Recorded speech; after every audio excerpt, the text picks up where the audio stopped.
Mike Mark Music. The podcast that you need to listen to and watch. If you like 80s new wave music. Like we do. Because we can't help ourselves. We cannot help ourselves. We have a huge show today. We have some special guests. We are going to review something from Conshohocken Brewing over in Pennsylvania. And we're going to talk about women in new wave. And some would say it's about time. Yes, it's about time. I'm sure your wife Karen probably says it's about time. Oh yeah, she is an advocate for women in rock. Full stop. Yep. But before we get into that, there's a couple things we want to talk about this week in music. So, Mike, you're familiar with the band Crowded House from Australia? Yes, sure, absolutely. Yeah. So on June 4th, 1996, Crowded House announced they were splitting up, and of course performed, because you were there, this massive concert on the steps of the Sydney Opera House.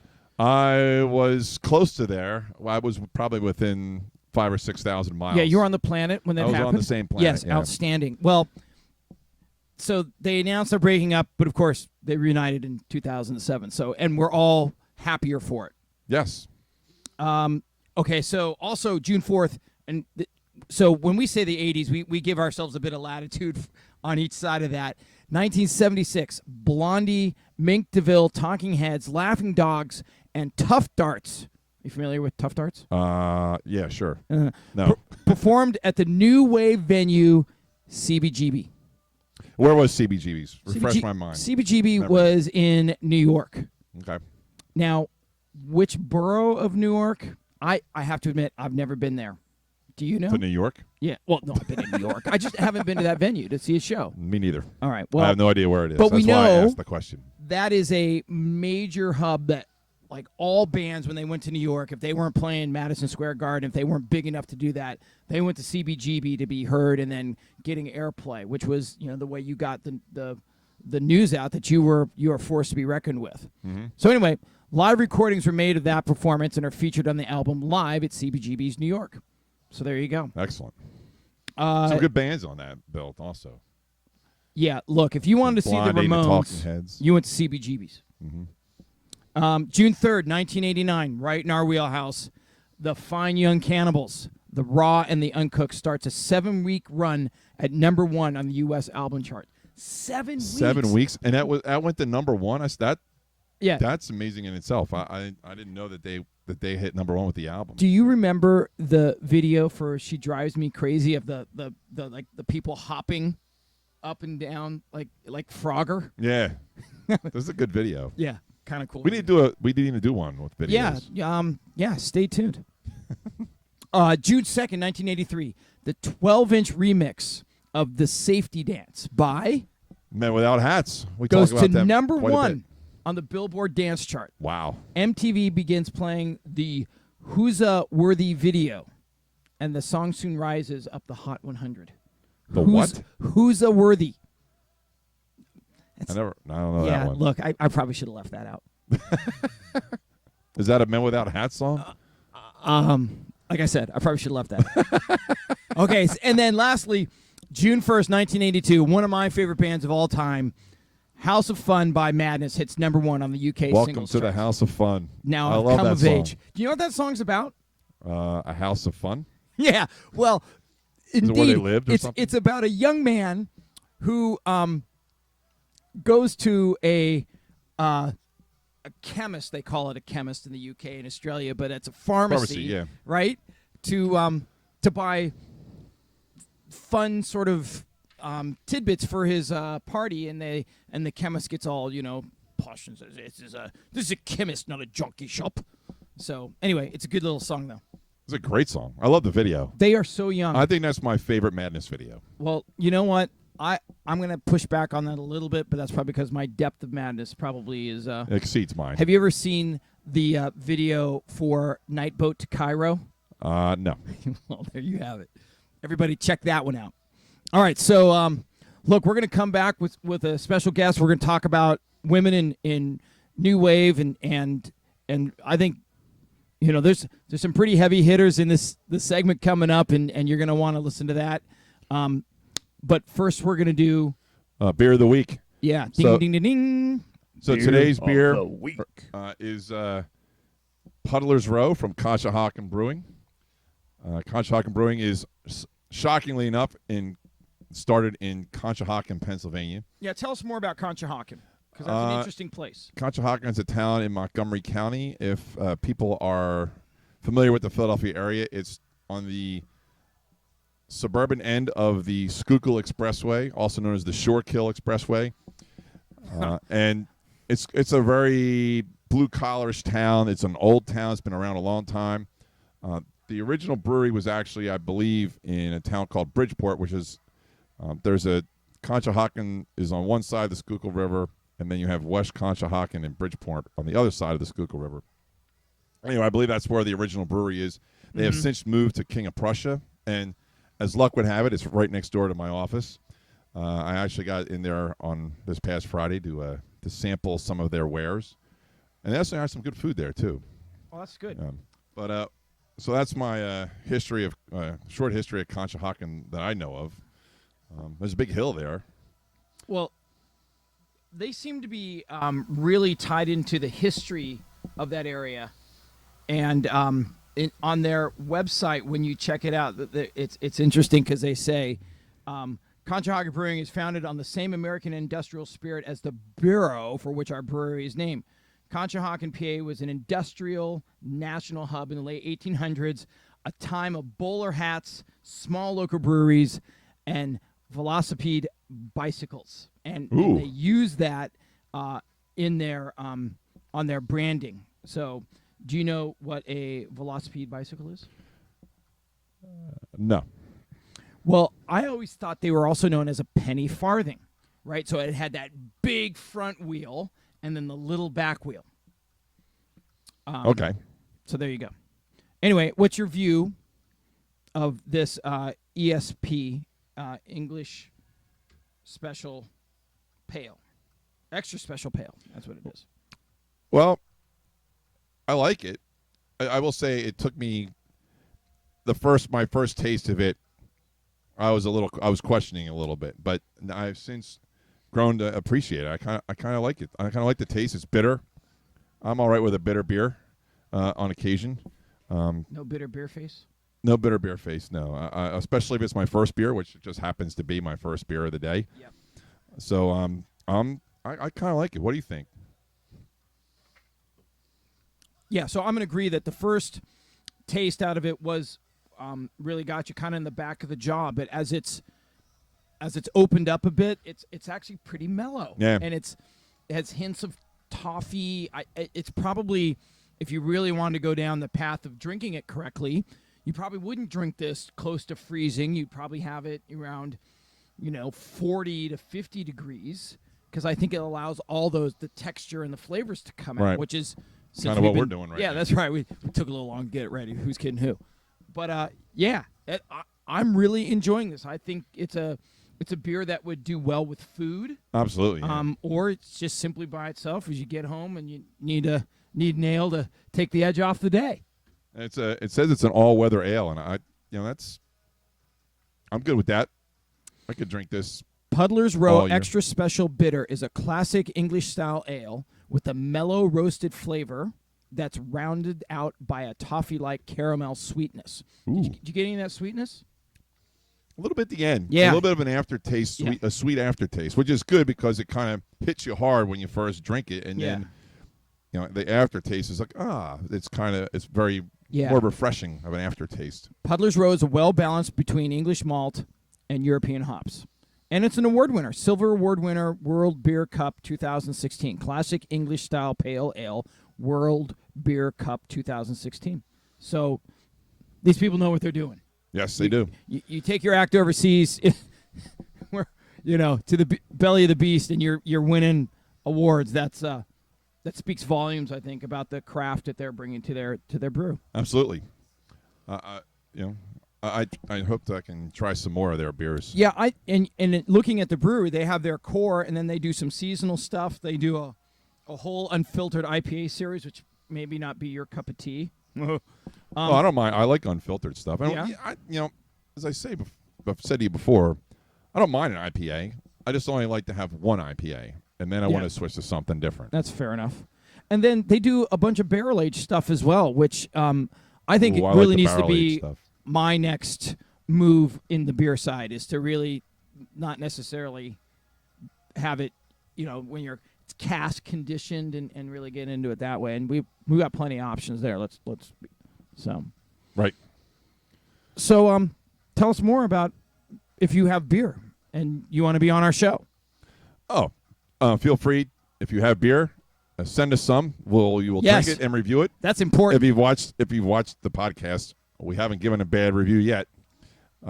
So we're big beer drinkers. So send us an email or something. We can pick it up or send it. We'll give you an address to send it to. The email address is on we'll the come screen. get it. Yeah, we have no problems coming to get it. Have cars, we'll travel. Have cars, have planes too. So we don't have a problem getting on a plane, especially if you're in a city that has an NFL team. So we will be happy to travel to you. Do we have anything else to add? Not on this. We're going to take a break, and then we'll be back with Women in New Wave. Excellent. And we're back. We are back again. Are we better than ever? Absolutely. Okay. Sorry, Mike and Mike. So we have a guest sitting next to Mark, kind of in between us. This is my sister from the sunny state of Florida, Kathy. Welcome to the bar, Kathy. Here to talk. Thank you. The somewhat older sister. Somewhat older sister. We yes. don't speak about age in this space. No. Well, apparently we did on the first podcast, and I was told about it. Yes, you were. And now multiple Recently, times. Kind of like my mother. Oh my gosh. Okay. Boy, thanks a lot. And look, we're here. One of the things that's been highlighted by the feedback, and we really appreciate all the feedback you've been providing us, is we need to talk more about the lady new wavers. Yes. True. And so we're gonna. And this is that segment right here. So all of you ladies and men who have been wanting us to talk about the women of New Wave, here you go. This is the episode for you. Which is why we brought in the expert. So before you speak more about why you are the expert of New Wave women artists or women that have fronted New Wave bands. I don't know if I'm the expert, but go ahead. Why don't you tell us a little bit about your music background and how you got into this kind of music, and then we'll really take a deep dive into some of your favorite bands. Sure. Went to FAU in 77 to 79 and was on the program board and booked entertainment for the college. Got to spend a lot of student government money. Excellent. And we went to conventions and saw all the new bands that were coming out because there was no internet at the time. So they would go to different colleges and try to get you to hire them so you could then be buying their music and getting their music out there. That's how they did it then. What was that scene like? Well, first of all, it was early 77. It was really, the music was really kind of tiring and boring. I mean, it was good music, but they had been playing it for years. And so Jerry Rafferty wasn't doing it for you? No. And they played Stairway to Heaven on the, not the Stairway to Heaven's bad, but they would play it every hour on the radio because there wasn't anything to listen to. And so the late 70s, things started to pop and new wave music started coming into focus. And for example, go ahead. Yeah, so when I remember the 70s as almost a teenager, there was what I would refer to as classic rock. Yep. There was disco. Yeah. There was this punk mod new wave thing that was happening, and then there was sort of mainstreamy Pat Boone sort of stuff. True. And what was it like when you saw some of these bands that were in that new wave category? How did they differentiate themselves in your estimation from everybody else?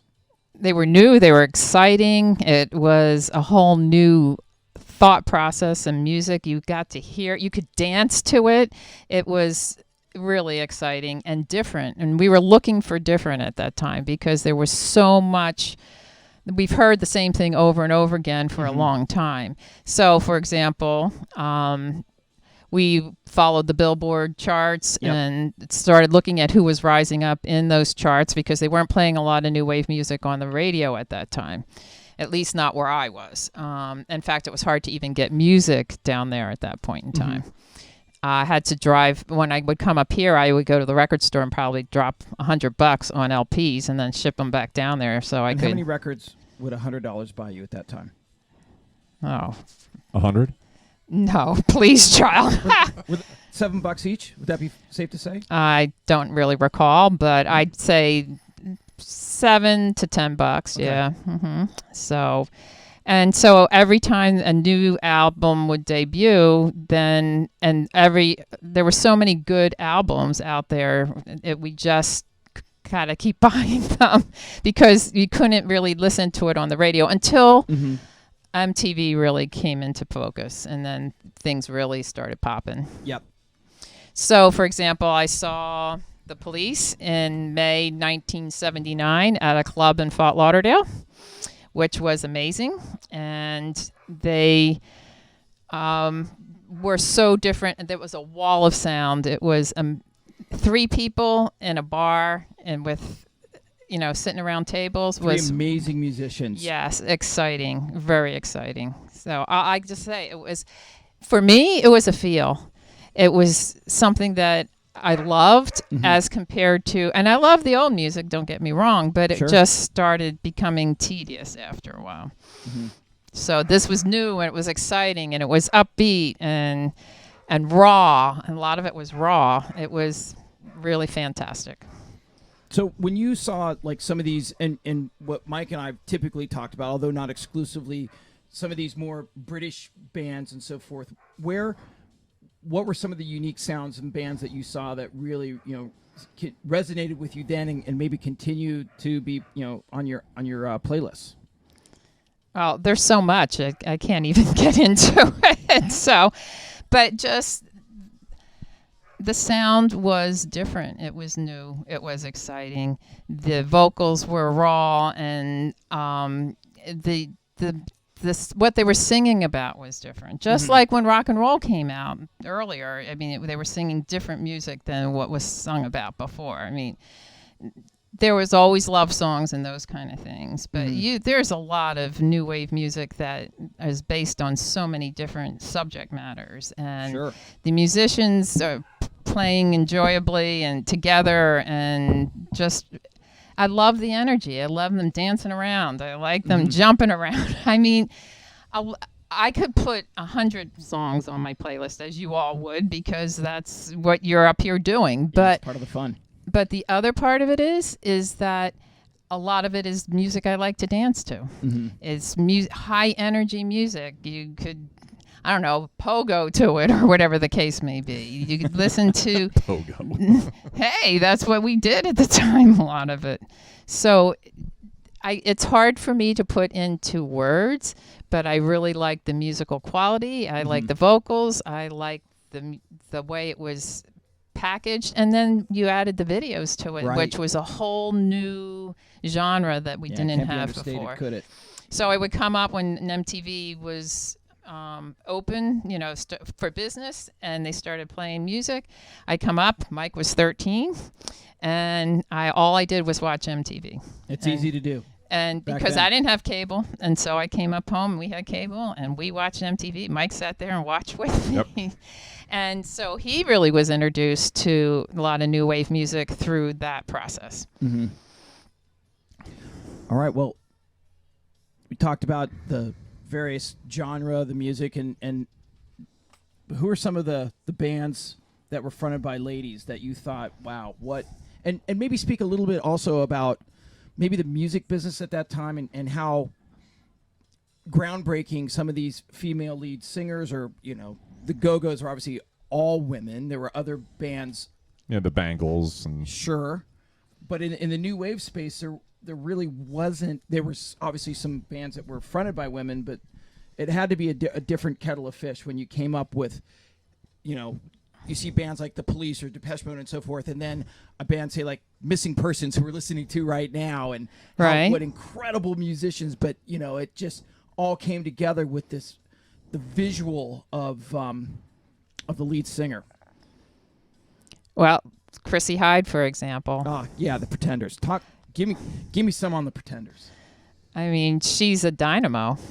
Listen to her voice. Listen to how she stands. I mean, I've seen her in person. Fantastic. Have you been over her house for dinner? No. No? Okay. Unfortunately. I'd love to. Do you have an invite? No, I don't. So, Sorry. too Not this bad. week.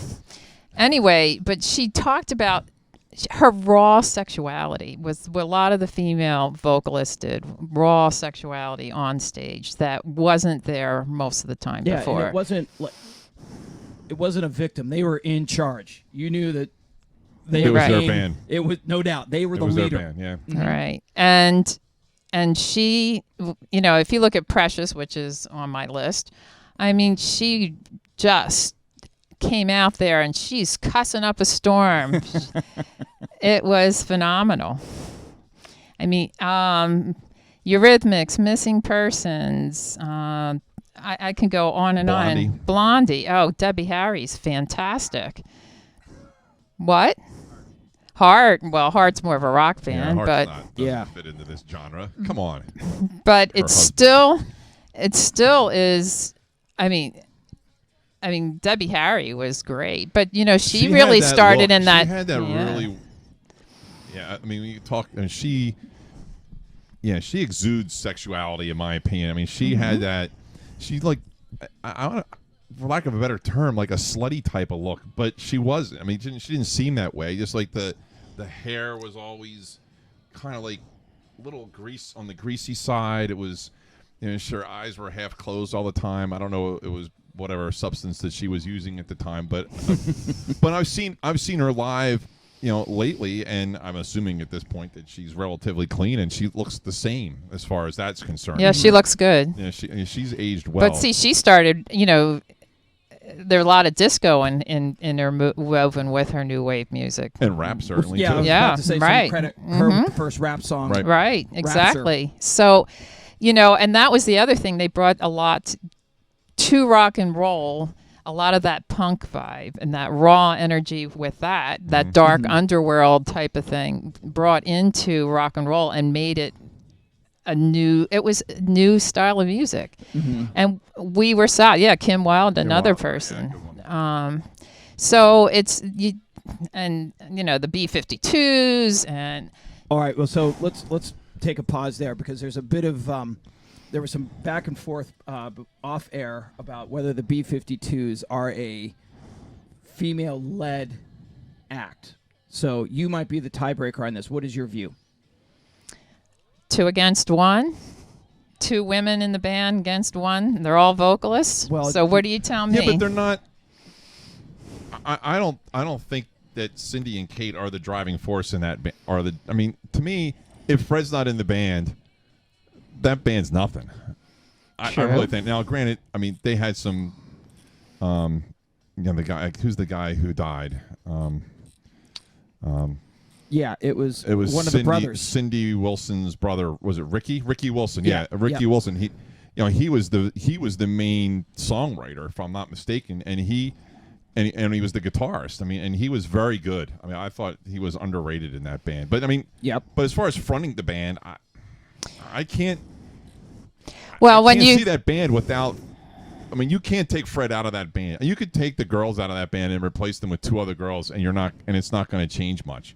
If you take Fred out of that band, I can't see that band being as successful as they were.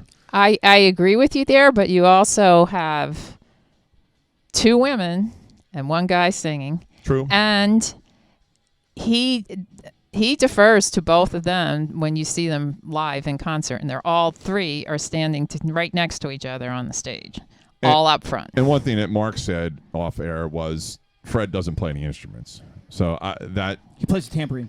and he does play True. the walkie-talkie. Yes, true.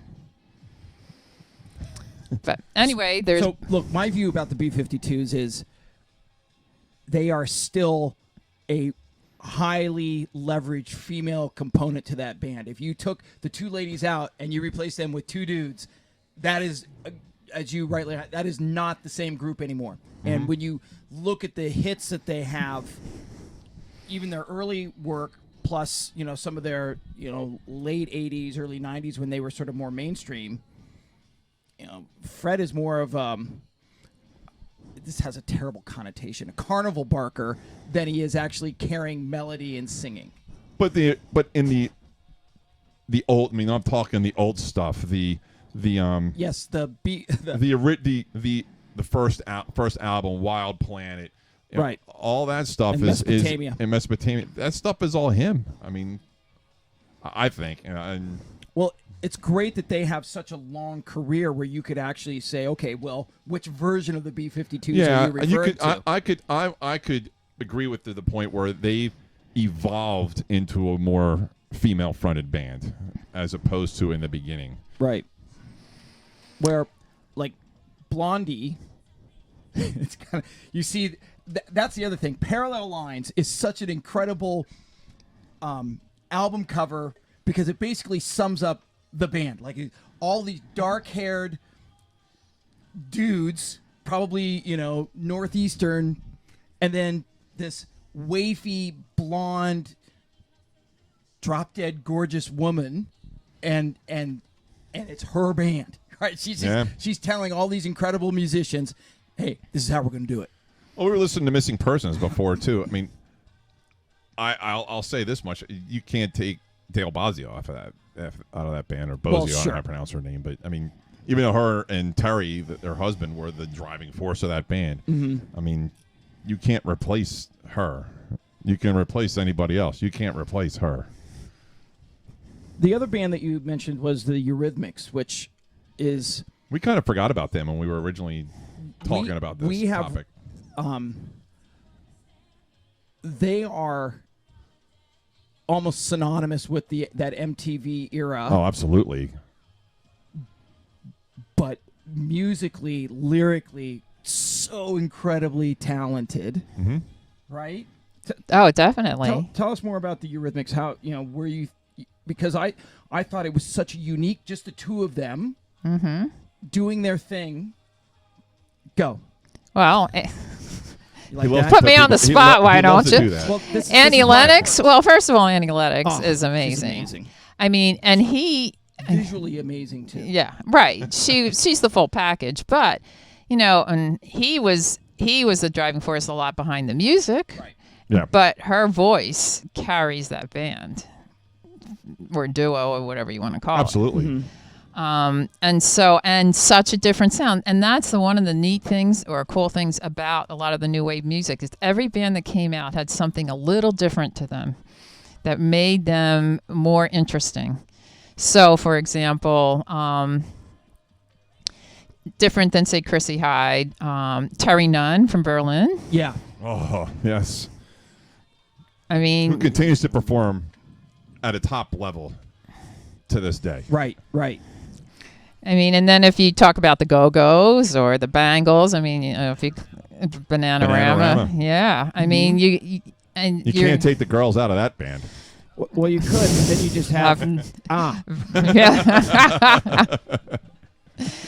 So, and I mean, and listen, all those women, each one of these bands have a different nuance to them. right. So, and even if you're looking at new wave bands that aren't female fronted, each band has a different nuance to it. So they would provide something new and something different. You look at like Stray Cats, a little bit of rockabilly connected to it. You have some pop bands and some rock oriented bands and then some punk oriented. Everything was a little different.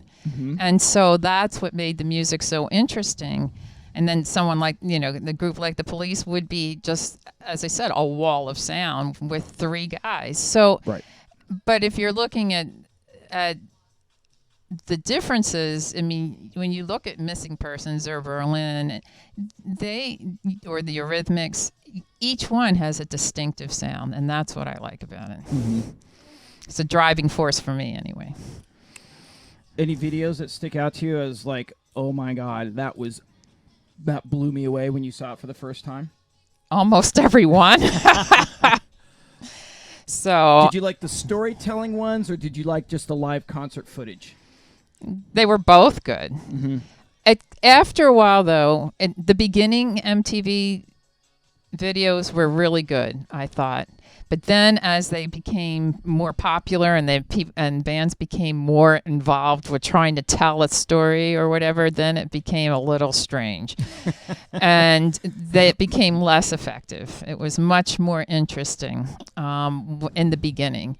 And so a lot of the bands that started out in the late 70s and then became popular with MTV, they were the bands that were really those videos were the ones to watch, in my opinion, personal opinion.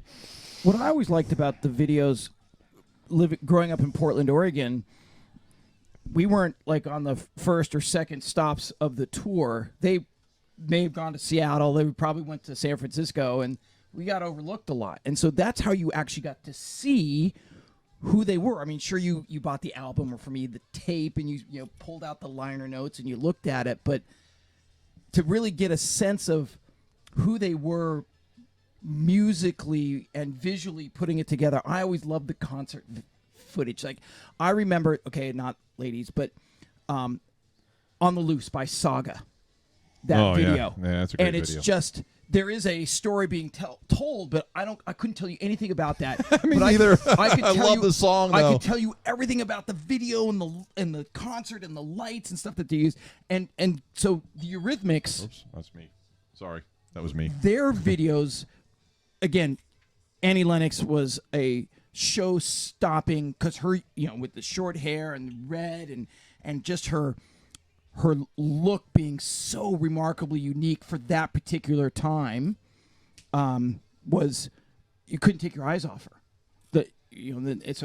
And then the music was just that much more phenomenal. So, well, I think we've covered a lot of things in this segment, no doubt, and something we might probably have to come back to. Yeah. So I think we will we'll say that we are going to visit ladies of New Wave on a more regular basis, because there is quite a bit of depth and other maybe specific ladies bands. Yeah, too. Kind of like maybe the Eurythmics. I think we should, and I also think that we should probably get, we are probably not the best people to speak to about this, because we're just horny teenagers looking at these girls, and at the time, not anymore, right. And so it'd be probably important for us to get a better. Yes, we're both married, so someone else to come speak to about this that would have maybe a view about how empowering that was to see these women leading these bands, and how that might have influenced, how they approached music. Mm-hmm. Well, and they were role models in in the rock world, and for a lot of women and girls, they can do that too. And I mean, you look at Chrissy Hynde or Patti Smith. I don't know, Patti Smith might not be new wave per se, but I mean, they went out and made themselves popular musicians. They, with little money and just gumption, and then when they came out, that showed up in their music. And Mm-hmm. and I have to say, you both, I love your podcast, but you both were a little remiss in not putting in more women fronted bands. We have officially corrected that. And I appreciate that. That's one of the reasons I wanted to speak to you all this evening. She's your older sister, right? Yeah. Yeah, I feel that way. I have to defer. Yeah, well, that's it. Segment's done. So we're going to come back with our Deserted Island. We'll be right back. Deserted Island time.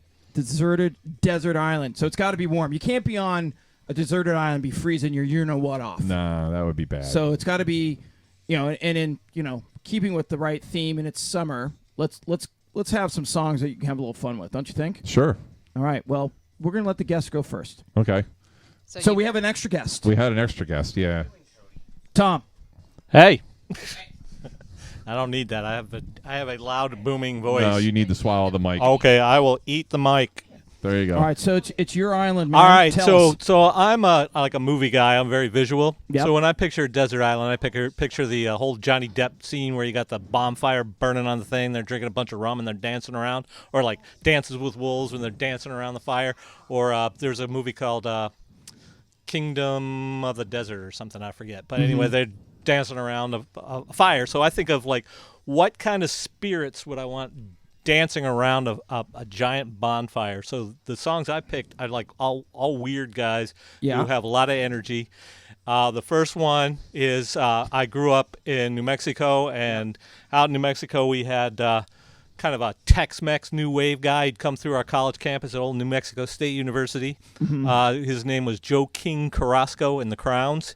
He had a song called Party Party Weekend, and he was one of a few guys who performed music on Saturday Night Live and got banned for life after it because he did a lot of crowd diving and jumping in and out of people and apparently things. Lorne Michaels doesn't like that. I'm guessing Sounds that's like what it that is. sort of behavior. It's a really hard video to find because those are SNL the lost years. I think it was like 1981 he got kicked off.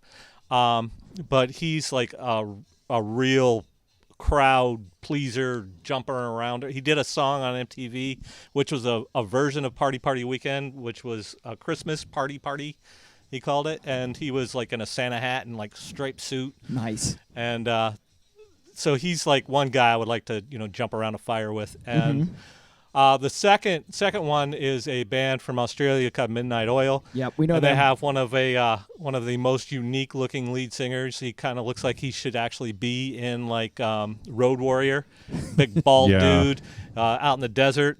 And he has a song called they have a song called Sometimes, which is a real driving song, which would just be fun to fly around a fire with. And the final one was that Revolutionary War hero Adam and the Ants with King of the Wild Frontier, which is just like a crazy drum fiesta of sound, which would be really fun to blast around a fire with too. So those are my three. He made the that jacket popular before Michael Jackson did. He certainly did.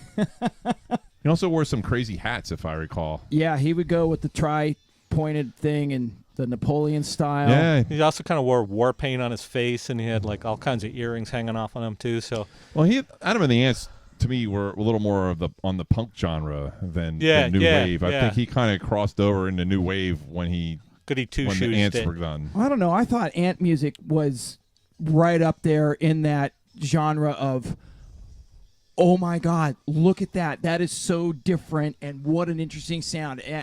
I'm not saying I don't like it. Don't get me wrong. I just feel that was more punk than new wave, in my opinion. See, I always strip down punk to more. I would always take punk more to the speed metal side than more of the artsy side of the coin. What do you think? I always kind of took it that punk was music that had no real melody, and it just sounded like stuff hitting the wall. And I couldn't follow it. And a lot of people like jazz. Yeah, kind of like jazz. It's kind of the rock and roll jazz. It's just like noise, and But Johnny hates jazz. Adam and the Ants. If I could turn back the clock. Adam and the Ants. Actually, you could follow their songs a little bit, even though he's a weird dude. Yeah. So no doubt. I see punk more like Johnny Rotten. So yeah. Like Sid Vicious, and not that there's anything wrong with that. It just is Sex not Pistols. as And what about the Clash? But they started They crossed over. There's a lot of bands that crossed over. Same group, same level as Adam and the Ants. So, what was the other band that just got in the Hall of Fame? Roxy Music, yeah. That's more like Blue Eyed Soul, though. They weren't punk, were they? I think so. When I think of Roxy Music, now we're way off. No, it never happens. The album Avalon, and there's nothing punk about that. But maybe the earlier stuff was kind of eclectic, but Avalon was polished as you could get, I thought. I think a lot of bands move from punk into new wave. That's where the beginnings of new wave music came from punk music and rock combined. My opinion, humble that it may be. I think it's even deeper than that, though. I think when you look at new wave and you think of some of the musically, you could go back to some R&B. Oh yeah, and R&B, yeah, and influences.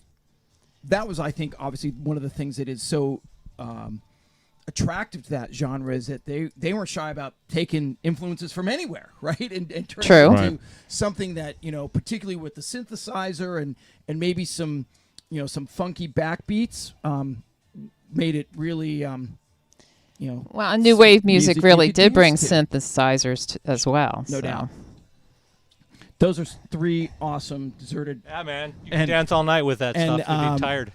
Disco Joe Carrasco, or whatever his name is. Joe King Carrasco I'm definitely getting in the this. Crowns. And the Crowns. I like that. He reminds me of Oingo Boingo in some ways. Yeah. Boingo Boingo. There you Dead go. Man's Party. That's it. Great stuff. Yeah.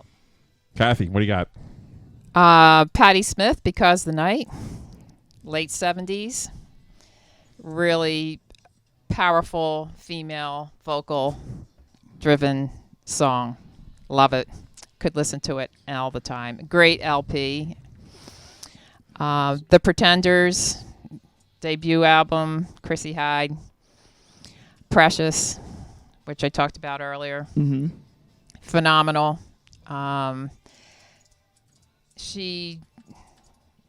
I could listen to Chrissy Hyde all day, every day. I've seen her live. I could see her live every week. And then Nick Lowe, first LP. A little popish, but really Cruel to Be Kind. The whole LP is really great. In the right measure. That's yes. But that whole LP is really good. And I have to say that whenever I have to do something that I don't feel like doing, Nick Lowe comes out on the turntable and I play both sides of that LP. And guess what? It gets done. But So unfortunately, you can't take the whole LP with you. You can only take the song. I know. That's why I picked Cruel to Be Kind, because that was the most popular tune. That's why you got to pick a yes song. Plus, Yeah. Long lost brother. plus, my college roommate and I used that as our theme song. So, Cruel to Be Kind. Mike, Yes. Oh, well, you want mine now? we do. I got lost on my computer here for a moment. And, of course, I put my wrong password in. Okay, so mine are... oh, this is a great song. Is Head Over Heels by the Go-Go's. Yeah. I love the piano in it. It was, as we've talked about, I'm a huge Go-Go's fan. I've seen them Yeah. live. Big Jane fan, but I love the piano part in it. Jane or Belinda? Oh, I'm a Jane. You and I are both Jane girls. Jane guys, not girls, obviously. We like Jane. So. Maybe we're cute. So I mean, I love that piano riff is great. Mm-hmm. And she doesn't play guitar. I mean, Jane plays the guitar on that song, and I think it's Charlotte Caffey actually plays that whole piano part. Mm-hmm. Actually, Jane's cooler. Oh yeah, Jane's great. And you know Go-Go. this because you've spoken to both of them, and you can speak definitively about that. I've seen them live too, fairly recently, and Jane's just much I've cooler. seen Jane on a reality show, and she was a disaster. So Well, yeah, I know exactly what you're talking about. She didn't even last. She got dogged by like really awful people, and that was kind of embarrassing for her. So that she's tainted goods to me. But the Go-Go's are great. But the so. Go-Go's are awesome. Yes. Didn't they come together and then learn to play their own instruments and then hey, let's start a band. Well, what do you do? I don't know. What do you want to do? I'll be the drummer. You do the or were they? I don't know I don't know that. Maybe that's apocryphal, but that's what's in the back of my mind is that they actually taught themselves to play and then put it all together. The female monkeys. Maybe I'm not sure. Well, except the Monkees didn't. There was only one musician. They were a studio produced sort of thing, right? Yeah, they were all studio produced. That band that was definitely okay. Let's get these 4 guys together and see what we can do with them. But Well, and Beauty and the Beat was one of the best LPs out there. But go ahead. well, the Head Over Heels is from Talk Show, but I know, but I'm just I saying. love Beauty and the Beat. That's a great. Opening at Fast Times at Ridgemont High. Okay, so that's one. Planet Claire from the B-52s is my second one. That was probably, I believe you introduced me to the B-52s, Kathy, and it was that album. And, of course, Rock Lobster was the hit, and that was probably the song that you had me listen to first. But more than likely, Planet Claire was probably the second song you had me listen to on that album. And I love that song, and my kids love it. I think it's fun. It's just a fun song. I mean, Planet Claire has pink air. All the trees are red. And the best part about it, no one ever dies there, and no one has a head. So, I mean, You're right. what a great place to go. I would still rather live in my own private Idaho, personally. Well, okay. Agreed. We might have to take a deep dive into the B-52s. I think so, yeah. Their discography is wide and varied. And But there they're- are quite a few of them over in my CD list. Over, Yep. But over their there. debut album's another great debut album. But go ahead. Right, and that's what this is from. I mean, That's and, right. And I think the second album is just as good, if not better. It's I good. mean, Quiche Lorraine and Great song. That is Such a great song. that is a great song. I Yep. love that. Okay, so that's my second song. My third song is Split Ends. I Got You from 1980.